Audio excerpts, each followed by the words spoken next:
Nos conectamos a la metrópolis en la 92.9 en Santiago. La Clave me escucha. 2-3 minutos. Seguimos en Metrópolis en Radio La Clave. Transmisión que nos pueden ver, nos pueden escuchar, nos pueden acompañar en nuestra multiplataforma, nuestra página web www.radiolaclave.cl y nuestras redes sociales, Facebook Radio La Clave y nuestro canal de YouTube Radio La Clave. Claro que sí, Rodrigo, y antes de continuar con la información, hablemos de Parquemet, porque si visitas el Parque Metropolitano de Santiago y detectas alguna situación de riesgo o peligro, como robo, accidente o algún foco de incendio, infórmalo de inmediato al número de emergencias 1466 desde tu celular. Más información en parquemet.cl y en sus redes sociales, @parquemetmimbu. Sin duda un elemento clave en la lucha contra la propagación del COVID-19 es la mascarilla. Ya apostando por la innovación, la empresa chilena Desa Care elabora mascarillas desechables bajo los más altos estándares de calidad y además desarrollaron una tecnología única en el mercado gracias a las nanopartículas estabilizadas de plata y cobre que inactivan virus y bacterias en hasta un 99%. Salud y protección hecha en Chile. DesaCare.com. Ya tenemos sentado en el estudio nuestro invitado Martín Correa, Martín Chinchín Correa, para que todo el mundo sepa de quién estamos hablando. Gran jugador de fútbol. Gran jugador de baby. Gran hincha de Católica. Hincha Católica, hincha cruzado, que acaba de lanzar su libro La historia del despojo, los origen de la propiedad particular en el territorio mapuche. Vamos a seguir terminando la parte deportiva, que nos quedan un par de temas y nos metemos de inmediato a conversar con Martín. Pero Martín es futbolero también, pues. Buenas tardes. Yo estoy aquí participar en de este salsa, programa. Siempre quise estar en un programa Bueno, deportivo. Listo, entonces muy bien, participe, Cristian. ¿Cómo seguimos? ¿Hay novedades con la selección? Sí, justamente quiero hablarles de la selección chilena, porque el día de hoy supimos que el presidente del fútbol chileno, Pablo Milad, confirmó a una radio de Coquimbo, Radio Amiga. a Radio Amiga, No hay radios amigas, son todas enemigas. que la próxima fecha clasificatoria será triple. A ver, estoy hablando de que la fecha con Brasil, que es de local, se va a jugar Brasil en Santiago y Colombia y Ecuador de visita. La fecha difícil. ¿Ah? Perdón, se lo dijo al diario El Día de la cuarta región. Repita la fecha. Brasil de local, Colombia de visita y Ecuador de visita. Todo esto en un lapso de ¿cuánto? ¿Sí? Por lo menos 7 días. ¿Ah? No, Espérate, estamos... Más yo creo, porque se va a extender, al ser fecha triple se va a extender. El tema, querido Martín, y aquí vas a empezar a comentar al tiro, ya cagaste, entraste y cagaste, es que el plantel chileno es uno de los planteles, no quiero decir más viejo, pero físicamente no sé si está en condiciones de jugar 3 partidos en 10 días, con 2 viajes entre medio. Difícil, no hay recambio, faltan jugadores, ya no hay chispa, no hay... Como que se apela al milagro. Y tanto partidos seguidos, el físico es difícil. ¿Qué se prioriza, Felipe? ¿Qué se prioriza? ¿El primer partido local y el tercero contra Ecuador? No puede seguir perdiendo puntos de local. Ya perdiste puntos con Colombia, perdiste puntos con... Está bien, pero... ¿Qué perdiste? Con todo. Con Bolivia. Pero, claro, juegas el primer partido local contra Brasil, que siempre son... En algún momento se le ganó a Brasil. ¿Te acuerdas? Los Zamorano con los goles de Sala. Uh-huh. Es un rival súper difícil, que en la Copa América lo enfrentamos, estaban con 10 y fue un partido que fue parejo. Después yo vas a jugar... creo que no estás en... No puedes sacar la calculadora, no sirve. No estás en posibilidad de priorizar. Tienes que tratar de sacar la mayor cantidad de puntos posible, porque si no, no vas a alcanzar nomás. Estás abajo en la tabla. Lo que no entiendo mucho, Cristian, que me parece que es parte de la información, es que se va, entre comillas, a concentrar la selección para estos 3 partidos en Calama. Después del partido con Brasil, la selección toma un vuelo y se va a Calama. Y ahí va a preparar el juego con Colombia y con Ecuador. Colombia en Barranquilla. Sí, pues, también me llama particularmente la atención. Yo me imagino Ecuador en Quito podría ser. Me parece que es pensando en Quito. Si fuera Ecuador, Colombia, está bien. Pero si tú vas a Barranquilla, todo lo que ganaste lo pierdes en el trayecto de ir a jugar al llano. Al llano. Dijo, mira, esto lo dijo así. Calor y humedad extrema. Lo dijo así, Milad. Como nos toca Brasil, Ecuador y Colombia, una vez terminado el partido con Brasil, nos vamos a Calama. Estamos un par de días ahí y nos vamos a Ecuador y Colombia. No, es Brasil, Ecuador, Colombia. Brasil, Ecuador, Colombia. Entonces se entiende me hace sentido. Entonces se entiende. Bien planificado Pablo Milad. Una buena, gracias. ¿Ah? Ya. Ahora, no sale la cantidad de días que habrá entre partido y partido. Por eso no tengo la información, digamos, más certera de con Brasil se juega tal fecha, con Ecuador tal fecha y con Colombia tal fecha. Pero lo concreto es que es fecha triple y evidentemente el físico de los jugadores. No puede ser muy separado porque en septiembre ya partieron los campeonatos en Europa. Claro. Entonces no, los clubes no te lo van a prestar 2 semanas, a lo más 10 días, sí. Se celebra el 18, imagínate. Además. Vidal sin venir a la fonda. Por favor, faltaba más. Seguramente con público, ¿ah? Ojo. Eventualmente va a ser con público. ¿Ah? Cristian, antes de meternos en el libro de Martín, un breve resumen de los Juegos Olímpicos que también son muy importantes, que se está realizando este evento que es cada 4 años, ahora fue cada 5, que realmente están increíbles. A ver, vamos con la información que tiene que ver con los chilenos, los primos Grimald, el día, la noche nuestra, digamos, la madrugada de Fue tempranito, viernes. yo lo vi, fue como Sí, a las 10 de la noche, tiene razón. Sí. Lograron ganar al binomio de Marruecos, Sí, así es que Marruecos, sí. esperan ciertos resultados pensando en poder seguir avanzando y sin lugar a dudas que la gran actuación del día de ayer de los chilenos la vivió Guillermo Mito Pereira, que quedó en el segundo lugar en el golf, ¿cierto? Y con claras y serias opciones de pelear una presea en estos Juegos Olímpicos. ¿Cerró el día con -8? Menos Con 8. -8, mira. La suma de los 2 días -8 va liderando Sander Sheffield con -11. Ahora, lo importante, Felipe... Carlos que- Ortiz, un mexicano, Sí, el segundo. mexicano. Ya tendremos más tiempo después de analizar lo que fueron los Juegos Olímpicos para los chilenos, quiénes van a competir con posibilidades de medalla, quiénes no, quiénes hacen la marca y se ganan el derecho de ir a participar. Pero me parece a mí que indudablemente Pereira y Niemann, que son deportistas profesionales, compiten a un nivel de que realmente pueden tener acceso a una medalla.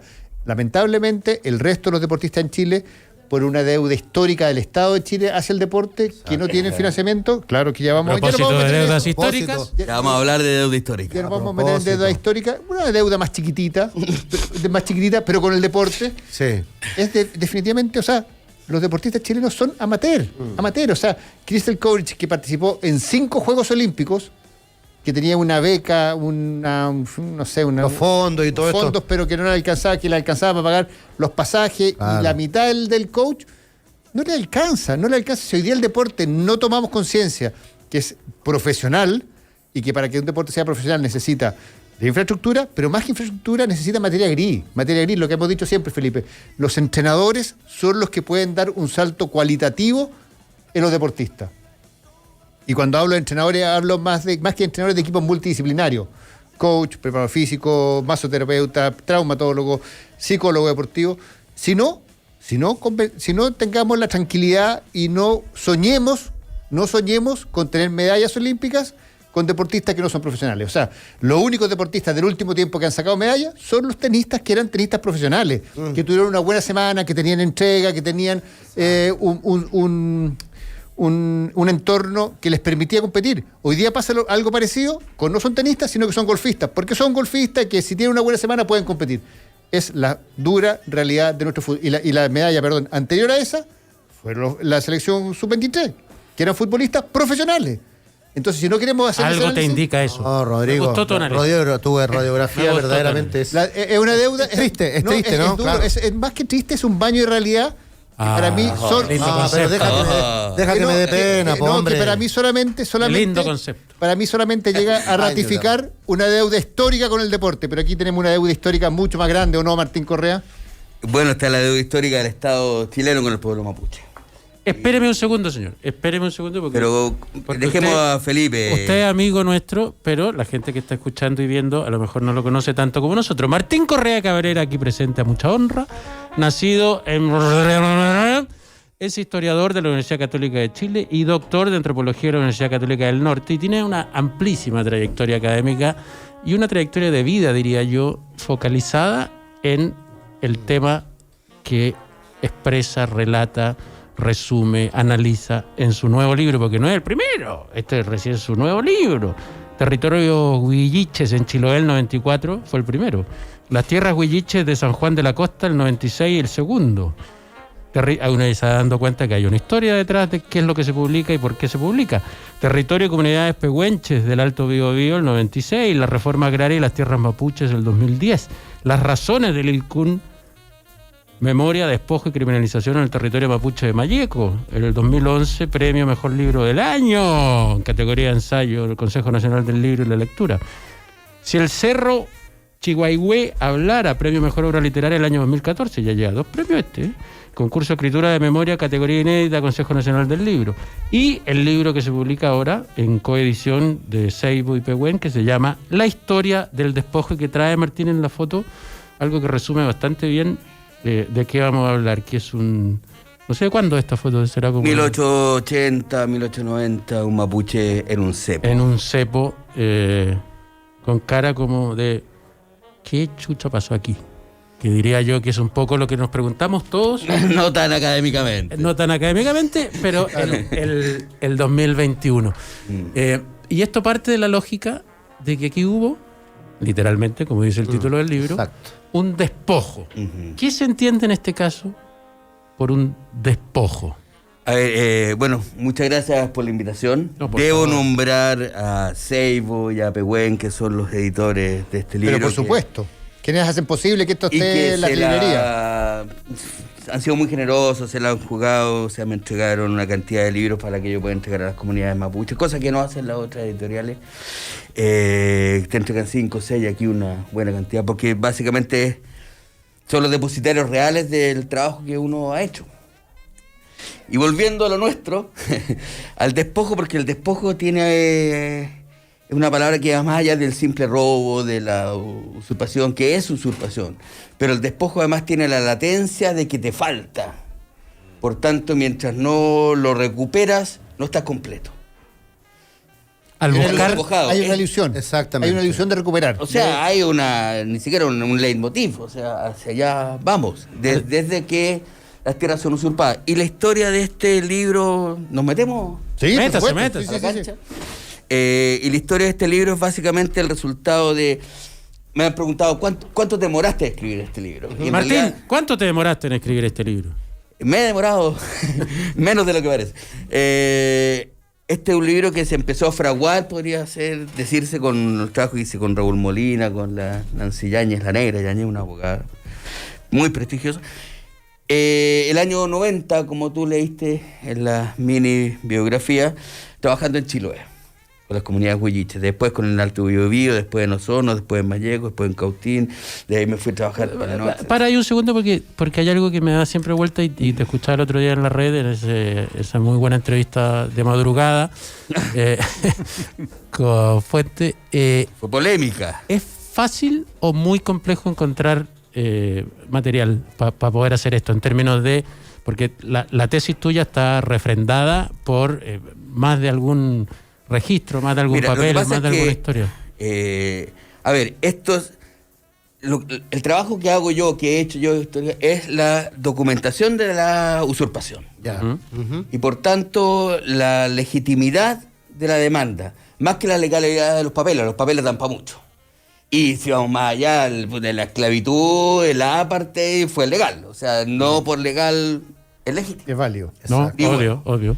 Entonces yo he trabajado en varios territorios y hubo un momento en que... Entonces uno podría decir que llevo 30 años trabajando en este libro. Sí. Sin embargo, hay un momento en que dije, bueno, aquí hay una intuición del despojo. Y eso está planteado en el libro. El año 94 se hace una encuesta, la encuesta CERC. Estamos hablando, perdón, del origen del despojo. Porque en el libro al menos... Es del origen de la constitución de la propiedad particular en el territorio mapuche. No, es que eso es lo que te iba a decir, porque no estamos hablando de los despojos que continuaron y más modernos de la época de, claro. Estamos hablando de la constitución de la propiedad popular. Y parte de la base también que también el problema no fue con, entre comillas, los españoles, es con el Estado chileno. Ya hay un momento entre 1860 y 1910 en que se fragua la propiedad. En Arauco, en Biobío, en Osorno, en Malleco, en Cautín, en Valdivia y en Chiloé. Para ir, Y perdón, Martín. entonces, no te voy a dejar que me interrumpa. No, Y entonces el territorio... Es que no, para que la gente entienda, son 4 generaciones atrás, no es tanto tampoco, es reciente. Me dijiste el final. No. Es que son 3 generaciones de abuelos, si tú lo miras Claro, bien. es que es el punto. Y la o sea, tradición oral en el pueblo mapuche se transfiere de abuelo a nieto.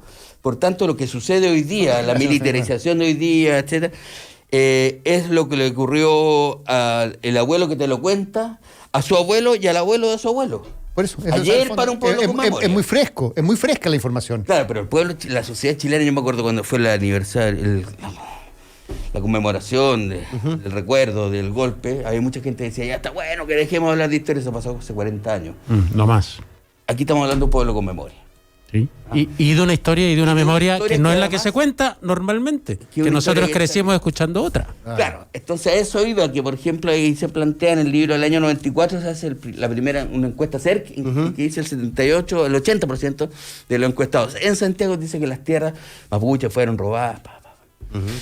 Sigue, y la encuesta CADEM de 2017, que no vamos a decir que una institución pro mapuche, Dijo que iba a ganar Sichel. claro, hace una encuesta y el 78% de los encuestados dice que las tierras que hoy día están demandando son tierras mapuche. Tú haces una encuesta de quién sabe cómo se usurparon esas tierras, yo te aseguro que el 1% menos sabe cómo. Entonces la idea de este libro es transformar un poco esa intuición del despojo en dato duro. En dato duro, perfecto. Déjame decirte una cosa respecto de eso. Hay muchas historias, no solo en esta parte del mundo, sino en la humanidad en general, en distintas etapas, donde cuando se producen estos temas hay una suerte de discusión de que una parte dice fue así y la otra parte dice no, fue asá. Me da la impresión en esto que independiente de que la parte que despojó crea que fue bien hecho, no sé qué, no hay mucho choque. O sea, efectivamente los datos son exactamente iguales de lado y lado. Uno dice, era lo que había que hacer. Y uno se tapa los ojos y dice, no te puedo creer que los buenos pensaban que había que arrasar así. Pero no hay mucha discrepancia en cuándo ocurren las cosas y cómo ocurren las cosas. Bueno, aquí a varios historiadores les va a pegar un poco, no sé en qué parte de su cuerpo, lo que voy a decir, pero esta es la verdad histórica. Esto sucedió, son hechos, está documentado, o sea, aquí están los notarios, los conservadores, los intendentes, la prensa de la época, está la revisión del conservador de bienes raíces de cada uno de los territorios, de las memorias del Ministerio de Tierras, de las memorias del Ministerio de Guerra, y todo esto está plasmado aquí, de la mano con la tradición oral, o sea, y son enormemente coincidentes. Eso es lo que quería decir. Ese modo operandi de actuar, ¿cómo se instala? Nos metemos a la Ya, cancha. pero métete así, porque te escuché el otro día con Fuente. ¿Cómo pasa este pedazo de tierra de la época de José Miguel Carrera, donde en el escudo chileno había dos mapuches, donde se decía este pueblo heroico, luchador, que nos... Lustre de la América luchando por su libertad, decía Bernardo Higgins, nuestros nuevos vecinos y amigos. que alimenta la lógica incluso de la independencia contra España, cómo ese pueblo, alabado, querido por los chilenos, pasa a aparecer en el discurso oficial de la oligarquía, en las cartas del director, en el Mercurio, en el Congreso, incluso hay gente diciendo hay que terminar con estos bárbaros. Claro, rapiñas que no son capaces de tener una emoción moral, decía Vicuña Maquena. Eso decía. Y uno ve los diarios de la época. A ver, tenemos que ir necesariamente para atrás. Cuando se crea Chile, se levanta una imagen de que como que le da fuerza, legitimidad, identificación al chileno que está peleando contra el ejército español. Sí. Y para eso, qué mejor que el mapuche que había resistido 300 años, que viene del desastre de Cura. Bueno, y ahí hay una cosa que es bien, que está como por detrás. Por ejemplo, yo les pregunto a ustedes, en Chile hay dos desastres. El desastre Curalaba, según la historiografía tradicional, claro. y el desastre Rancagua. Sí. Y el desastre Curalaba ganan los mapuches y pierden los españoles. Y el desastre Rancagua ganan los españoles y pierden los chilenos. Es contradictorio. Y es porque lo que te enseñan es lo español que hay en los chilenos. Sí, buen punto. Entonces los mapuches hoy Buen día punto, profesor. hablan del levantamiento de Curalaba, que yo creo que es más riguroso. Se crea Chile y el primer escudo patrio, tú bien lo decías, de José Miguel Carrera, que lo llegó dibujado a mano, y lo presentó y dijo, ya queda. Bueno, era el que mandaba. Votemos, quedó. No, o sea, el jefe dijo que quedara. Pasó a la comisión, listo, aprobado. Aprobado. Aprobado yo Y después de eso vienen los discursos de Bernardo Higgins, el padre de la patria, papá, lo que hablé, el lustre de la América luchando por su libertad, y viene el Parlamento de Tapigüe. que hasta el día de hoy las comunidades de organizaciones mapuches la levantan como una fuente de derecho. Con la corona española, espera. Explica lo que es ese parlamento. Eso, con la corona española se firmaron 29 parlamentos. Entre las autoridades de la corona española y las autoridades de los Futalmapus, de las grandes tierras mapuche. De igual a igual. Y empezaba el parlamento con un saludo del rey. Y se juntaban ahí 3.000 personas, Lonquilmo, Negrete, Yungay, Yumbel. Y siempre se hablaba del comercio, se reglamentaba, y la frontera al Biobío. Viene el Parlamento de Tapigüe, se junta el capitán Barnechea, como representante de Ramón Freire, que era el director supremo de la nación. Entonces se está transformando en una extraña clase de historia. Oye, Siga, profesor. Como dice Don Bofica, estamos cagados. ¿Ustedes sabían? No, estamos cagados. Bien. Y Loncomariluán. Y se juntan y se habla. Se escribe, está en el libro, el otro día salió mostrado. De nuevo se habla de esta nueva línea con los nuevos vecinos y amigos, y aquel chileno que ingresare a la Mapu será agarrado por el cacique, porque está prohibido. Como aquel mapuche que paseara más allá de la frontera, que es el Biobío. Un acuerdo entre las partes. La frontera, que es el deslinde entre el país, dice, y la Mapu. Están hablando, el acuerdo habla de la Mapu, lo que ya es mucho decir. A partir de 1850, por ahí la cosa empieza a cambiar. Y empieza, por ejemplo, entre otras cosas, la fiebre del oro californiano. Entonces, donde hay mucha gente trabajando en oro, hay que alimentarlo. ¿Va a alimentarlo con qué? Con pan. ¿Y dónde hay pan? Harina. ¿Y dónde hay trigo? ¿Y dónde sembramos trigo? Hay un tremendo territorio autónomo entre el Biobío y el Tolteca. Que lo estamos desperdiciando en la mirada del Estado. Que el Estado, que es tierra de nadie, que el Estado chileno tiene mayores derechos para esto. Luego está como la suerte de la ideología de la ocupación que habla el profesor el Premio Nacional de Historia, Jorge Pinto. Dice, primero, unir el territorio, desde el nefasto Diego Portales, que hablaba de que Chile era un Estado unitario, un Estado sin pueblo, sin su interior, un Estado, una religión, una lengua y un habitante, el chileno. No existían los pueblos. Eso se mantiene hasta el día de hoy. Hasta el día de hoy. Déjame leer, solo para nuestro público que nos está escuchando, cómo se podía más o menos resumir en una editorial de esa época, de 1859, en el Mercurio, este cambio de mirada del que tú estás hablando. Dice, se trata de abrir, textual estoy leyendo, comillas, un manantial inagotable de nuevos recursos en agricultura y minería, nuevos caminos para el comercio en ríos navegables y pasos fácilmente accesibles sobre las cordilleras de los Andes. En fin, se trata del triunfo de la civilización sobre la barbarie, de la humanidad sobre la bestialidad. Mira el cambio de discurso sobre los mapuches. Los hombres no nacieron para vivir inútilmente, como los animales selváticos, sin provecho del género humano, y en una asociación de bárbaros, tan bárbaros como las pampas o los araucanos. Ojo, que es necesario destruir en el bien de la humanidad. No es más que una horda de fieras que es urgente encadenar o destruir en el interés de la humanidad y el bien de la civilización. Ese es el discurso de la oligarquía chilena en 1859, que se da cuenta, en el fondo, que hay una hueá a la que le voy a sacar provecho, que son esas tierras. Pero para eso tú tienes que legitimar. Entonces, primero, creas la imagen del otro. Hay un antropólogo muy importante, que es Milan Sturlup, que dice, en realidad aquí cambia la visión como moral del asunto. Porque los mapuches siguen siendo los mismos. O sea, antes lucharon contra los españoles por la defensa de su territorio y hoy día con los chilenos por la defensa de su territorio. Pero antes eran bárbaros, o sea, antes eran heroicos, Claro. Y hoy día no, son bárbaros. Y antes estaban en el escudo, ahora son bárbaros. Claro, pero los mapuches siguen siendo básicamente los mismos, están defendiendo lo propio, su territorio, la Mapu. Entonces, por un lado se dictan, bueno, este Parlamento de Tapigüe no es respetado. Y hoy día tú revisas el listado de parlamentos. Perdón, ¿dijiste el año? 1825. Se lo pasan por el bolsillo perro, como decían nuestros Por no decir otra cosa, porque estamos en horario de menor, claro, de protección.